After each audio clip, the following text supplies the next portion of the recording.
Hi, இந்த வீடியோவில் நம்ம ஜாவா ஸ்கிரிப்டோட பேசிக்ஸை பற்றி பார்க்க போகிறோம். ஜஸ்ட் ஜாவா ஸ்கிரிப்ட்னா என்னன்ற ஒரு எக்ஸ்பிளைன்டு இன்ட்ரோ ஒன்று பார்க்க போகிறோம். அடுத்தது ஜாவா ஸ்கிரிப்டை ஃபர்தர் வீடியோஸில் நம்ம லேர்ன் பண்ணுறதுக்கு தேவையான செட்டப் எப்படி பண்ணுறது அப்படின்ற டீட்டெயில்ஸை நம்ம பார்க்க போகிறோம். ஓகே, ஸோ ஜாவா ஸ்கிரிப்ட் இது ஒரு ஃபங்க்ஷன் க்ரியேட் பண்ணுறதுக்காக நம்ம யூஸ் பண்ணுற ஒரு language.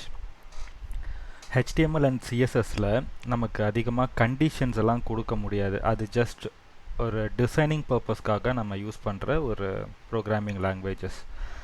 HTML and CSS is just for designing purpose. So அதுக்கு ஒரு பவர்ஃபுல் லாங்குவேஜ் நமக்கு தேவைப்படுது. அதனால் நம்ம ஜாவா ஸ்கிரிப்டை சூஸ் பண்ணுறோம். ஜாவா ஸ்கிரிப்ட்னு இல்லை, நிறைய அதர் ப்ரோக்ராமிங் லாங்குவேஜஸ் இருக்குது, பட் ஜாவா ஸ்கிரிப்டை பற்றி தான் இந்த கோர்ஸில் நம்ம பார்க்க போகிறோம். ஓகே, ஸோ ஜாவா ஸ்கிரிப்டோடைய யூஸ் என்ன, அதை ஏன் நம்ம வெப்பேஜஸில் யூஸ் பண்ணுறோம், HTML அண்ட் CSSல எப்படி ஜாவா ஸ்கிரிப்ட் ஒர்க் ஆகுது அப்படின்றத பற்றி ஒரு சின்ன சின்ன எக்ஸாம்பிள்ஸ், ரொம்ப பேசிக் எக்ஸாம்பிள்ஸ் நம்ம பார்க்கலாம். ஸோ அதை வச்சு ஒரு அண்டர்ஸ்டாண்டிங் கிடைக்கும் ஜாவா ஸ்கிரிப்டோடைய ஃபங்க்ஷன் என்னன்றது. அதுக்கப்புறமா ஜாவா ஸ்கிரிப்டுடைய செட்டப்புக்கு என்னென்னலாம் தேவைன்றதை பார்த்துட்டு ஃபர்தராக இதை எப்படி நம்ம கோட் பண்ணலான்ற அந்த பேசிக்லேருந்து நம்ம போகிறோம். ஸோ நான் இங்கே நிறைய எக்ஸாம்பிள்ஸை க்ரியேட் பண்ணி வச்சுருக்கேன். ஃபர்ஸ்ட்டு, ஒரு சில பேஜஸில் நீங்கள் போயிட்டு ஏதாவது ஒரு பட்டன் கிளிக் பண்ணுறீங்க அப்படின்றப்போ அலர்ட் பாக்ஸ் அப்படின்ற மாதிரி பார்த்துருப்பீங்க. ஓகேவா, அது அலர்ட் பாக்ஸான்னு தெரியாமலே நம்ம பார்த்துருப்போம், பட் இதுதான் அந்த அலர்ட் பாக்ஸ். ஒரு பட்டன் இருக்குதுன்னு வச்சுப்போம். இதை நம்ம கிளிக் பண்ணோன்னா ஒரு பாப்அப் மாதிரி நமக்கு வரும். இந்த பாப்அப்பில் ஏதாவது ஒரு மெசேஜ் நமக்கு கொடுப்பாங்க. சம்டைம்ஸ் ஏதாவது ஒரு இடத்துல நம்ம போய் ஒரு டேட்டாவை டெலீட் பண்ணுறோம் அப்படின்றப்ப are you sure you want to delete அப்படின்ற மாதிரி ஒரு செகண்ட் கொஷின் நமக்கு வரும். நம்ம டெலீட் பண்ண உடனேயே டேட்டா டெலீட் ஆகாது. ஓகேவான்னு சொல்லி செகண்ட் கன்ஃபர்மேஷன் கேட்கும். அகெயின் நீங்கள் ஓகே கொடுத்தீங்கன்னா தான் அந்த டேட்டா டெலீட் ஆகும். அப்போ அந்த மாதிரி ஒரு அலர்ட் பாக்ஸ் க்ரியேட் பண்ணணும் அப்படின்னா நமக்கு ஜாவா ஸ்கிரிப்ட் தேவை. ஓகேவா, இந்த பட்டன், இந்த இடத்துல நம்ம பார்க்குற இந்த கிளிக் மீன்ற பட்டனோ இல்லை இந்த அலர்ட் பாக்ஸ் எக்ஸாம்பிள்ன்ற டெக்ஸ்ட்டோ, இது எல்லாமே நம்மளால் CSS அண்ட் HTML வச்சு ஜஸ்ட் இதை ஒரு டம்மியாக க்ரியேட் பண்ணிக்க முடியும். ஆனால் இந்த கிளிக் மீன்ற பட்டனை கிளிக் பண்ணால் இந்த டயலாக் பாக்ஸ் அப்பியர் ஆகுதுல்ல, இந்த அலர்ட் பாக்ஸ் அப்பியர் ஆகுதுல்ல, இதை நம்மளால் அந்த ரெண்டு பேசிக் ப்ரோக்ராமிங் லாங்குவேஜஸை வச்சு க்ரியேட் பண்ணுறது கஷ்டம். ஸோ அதுக்கு நம்ம ஜாவா ஸ்கிரிப்டை யூஸ் பண்ணுறோம். ஓகே, அடுத்தது இந்த இமேஜ் கரோசல் மாதிரி நம்ம நிறைய வெப்சைட்ஸில் பார்த்துருப்போம். நிறைய இமேஜஸ் இருக்கும், லெஃப்ட் அண்ட் ரைட் நம்மளால் அதை ஸ்க்ரோல் பண்ண முடியும்.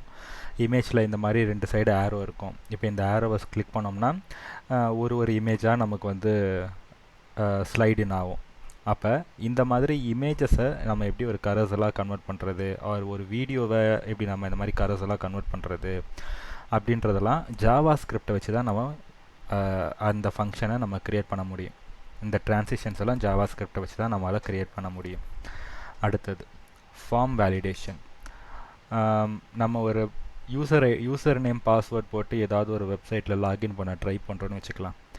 அந்த யூசர் நேம் பாஸ்வேர்ட் தப்பாக இருக்குன்னா நமக்கு அது தப்பாக இருக்குது, கரெக்ட் பண்ணி திரும்ப ட்ரை பண்ணுங்கள் அப்படின்ற மாதிரி நமக்கு ஒரு மெசேஜ் வரும். இந்த மெசேஜ் எப்படி அது தப்புன்றதை வேலிடேட் பண்ணுறது அப்படின்றது தான் ஜாவா ஸ்கிரிப்டோடைய பியூட்டி. நம்ம கொடுக்குற இன்புட்டை ப்ரீவியஸாக இருக்கிற டேட்டாவோட செக் பண்ணி, அதாவது ஆல்ரெடி ஸ்டோர் ஆகிருக்க டேட்டாவோட செக் பண்ணி அது மேட்ச் ஆகுதா இல்லையான்றதை வெரிஃபை பண்ணதுக்கப்புறமா, அப்போ அது மேட்ச் ஆச்சுன்னா நம்மளை வந்து கரெக்ட் பர்சன்னு அக்னாலேஜ் பண்ணி நம்மளை அந்த வெப்சைட்குள்ளே லாகின் பண்ணோம். தப்பாக இருந்துச்சுன்னா அது நம்மளை உள்ளே அலோவ் பண்ணாது, நம்மளை பிளாக் பண்ணிடும். சம்டைம்ஸ் வந்து ஒரு சில எம்டி ஃபீல்டு இருக்குன்னா எம்டி ஃபீல்டை நம்மளால் டைரெக்டாக சப்மிட் கொடுக்க முடியாது. இப்போ இங்கே இமெயில் ஐடி இருக்குது, நான் இமெயில் ஐடி கன்ஃபார்மாக இந்த இடத்துல டைப் பண்ணி தான் ஆகணும்.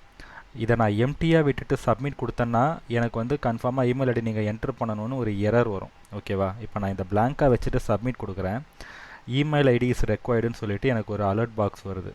ஓகே, இப்போ இங்கே நான் வந்து ஒரு user@gmail.com அப்படின்னு ஒரு டம்மி இமெயில் அட்ரஸ் கொடுத்துட்டு சப்மிட் கொடுத்தேன்னா எனக்கு அந்த எரர் வராது. ஏன்னா நான் அந்த டேட்டா அங்கே ஃபில் பண்ணியிருக்கேன்.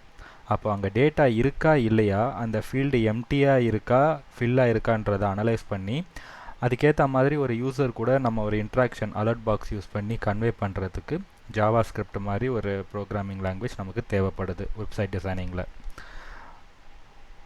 அடுத்த சின்ன எக்ஸாம்பிள் பார்த்தீங்கன்னா, ஷோ ஆர் ஹைடு கண்டென்ட்னு நீங்கள் ஒரு பட்டன் வச்சுருக்கேன். இந்த பட்டனை கிளிக் பண்ணால் எனக்கு இந்த மாதிரி ஒரு கண்டென்ட் பாப்பப் ஆகுது. This is a hidden content. Again நான் அதை கிளிக் பண்ணேன்னா எனக்கு அது ஹைட் ஆகிடுது. ஸோ ஏதாவது ஒரு கண்டென்ட் நமக்கு தேவைன்னா ப்ரிவியூ பண்ணுறதுக்கும் வேணான்னா அதை ஹைட் பண்ணிக்கிறதுக்கும் இந்த மாதிரி ஒரு சின்ன சின்ன ஃபங்க்ஷன்ஸுக்கெல்லாம் நம்ம ஜாவாஸ்கிரிப்ட் யூஸ் பண்ணிகிட்ருக்கோம். ஆக்சுவலாக ஜாவாஸ்கிரிப்டோட பவர் அதிகம். அதை நம்ம இன்னும் பெரிய ஒர்க்குக்கெலாம் யூஸ் பண்ணலாம்.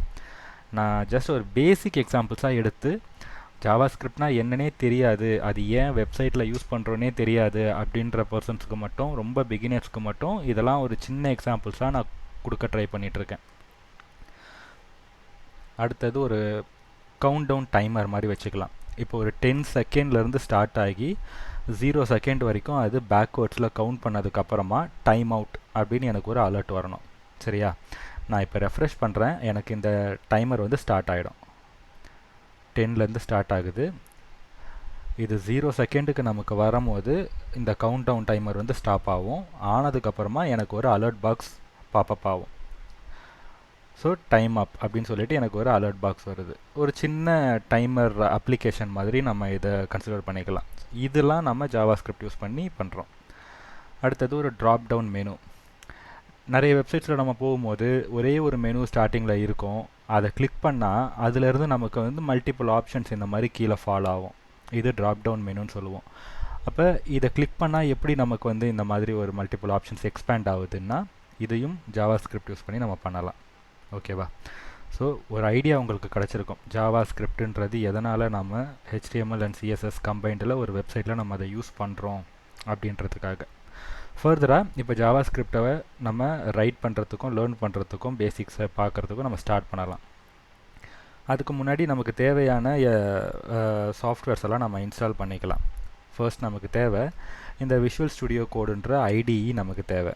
இதில் தான் நம்ம கோடை ரைட் பண்ணிவிட்டு அவுட்புட் பார்க்க போகிறோம். ஓகேவா? அவுட்புட் பார்க்குறதுக்கு Node.js அப்படின்ற ஒரு செட்டப் ஃபைல் நம்ம இன்ஸ்டால் பண்ணணும். இப்போ நம்ம க்ரோம் ப்ரௌசர் போயிடுங்க. அதில் visual studio code download for windows டவுன்லோடுன்னு கொடுத்தீங்கனாலே உங்களுக்கு ஃபர்ஸ்ட் ஆப்ஷனாக வரும். இது ஓப்பன் சோர்ஸ் தான், ஃப்ரீ வெர்ஷன். நீங்கள் டைரெக்டாக போனீங்கனாலே இந்த விண்டோஸுக்குன்னு சொல்லிட்டு செட்டப் ஃபைல் இருக்கும். கிளிக் பண்ணிங்கன்னா டவுன்லோட் ஆகிடும். காம்ப்ளெக்ஸான இன்ஸ்டாலேஷன் கிடையாது. செட்டப் ஃபைல் டவுன்லோட் ஆன உடனே ஜஸ்ட் எல்லா சாஃப்ட்வேர் மாதிரியும் நெக்ஸ்ட் இன்ஸ்டால் அப்படி கொடுத்து இன்ஸ்டால் பண்ணிக்கலாம். ஓகேவா? அடுத்தது Node.js டவுன்லோடுன்னு போட்டிங்கன்னா ஃபர்ஸ்ட் ஆப்ஷனாகவே நமக்கு இந்த Node.js சைட்டுக்கு போயிடும். இதில் டவுன்லோடில் விண்டோஸ் இன்ஸ்டாலர். ஓகேவா? அதே மாதிரி ஒரு செட்டப் ஃபைல் வரும். இதையும் நீங்கள் நார்மலாகவே இன்ஸ்டால் பண்ணிக்கோங்க. இந்த ரெண்டும் இன்ஸ்டால் பண்ணதுக்கப்புறம் நம்ம கோடை ப்ராக்டிஸ் பண்ண ஸ்டார்ட் பண்ண போகிறோம். ஸோ அடுத்த வீடியோவில் இருந்து ஜாவாஸ்கிரிப்டோடைய பேசிக் கான்செப்ட்ஸ்லாம் நம்ம 1 by 1 பார்க்க போகிறோம்.